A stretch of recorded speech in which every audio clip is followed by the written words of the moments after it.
Hi everybody, it's Mrs. Rudolph from OGIS, here to read you a story. My story is called The Clumsy Fairy. It's from this wonderful little book, The Clumsy Fairy. Did you know that all fairies have to go to school to learn how to be fairies? Well, they do. They have to learn how to fly, how to be graceful, and how to do magic. Some fairies find it difficult. Clementine did. Poor Clementine. She was the worst in the class. She was clumsy and awkward. When they were dancing, she was the only fairy who tripped over her own feet. Clementine, think of feathers, not elephants. Madame Bouquet, the fairy dance teacher, was forever saying. At the end of the term, all the fairies were given a special task to do over the holidays. Sweet Pea and Beatrice had to make garlands of flowers for the May ball. Jemima and Poppy had to gather honey from the bees. Breeze and Scarlet had to polish the leaves on the holly tree. But there was one task that no one wanted. This was to help a little girl who had measles.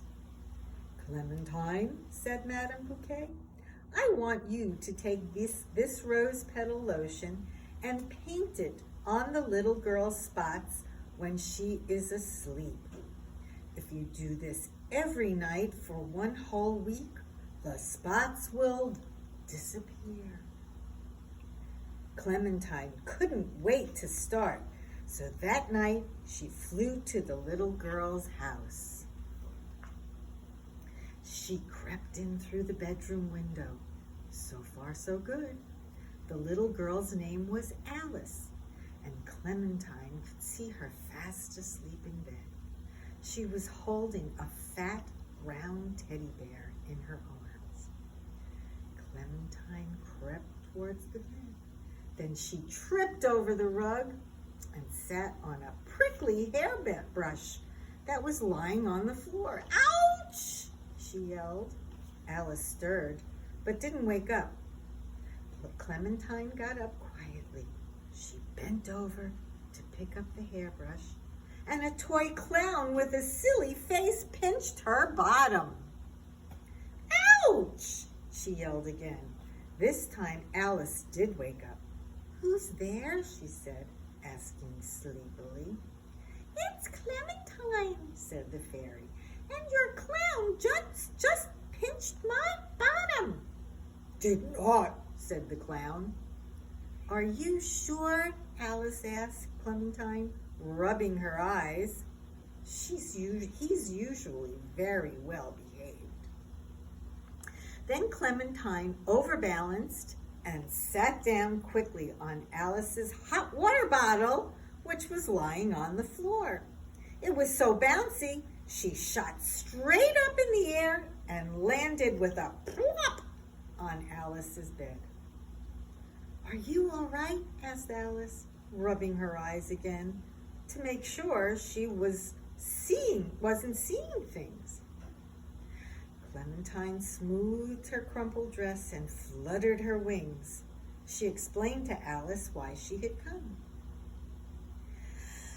I'm sorry I woke you, she added.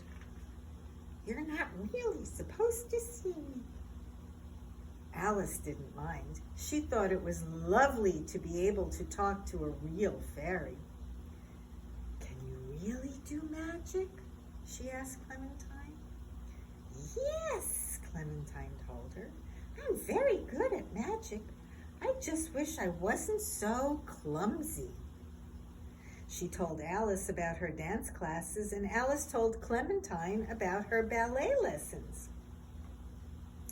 If you are helping me get rid of my measles, she said to Clementine, I'll help you with your ballet. So each night, Clementine went to see Alice.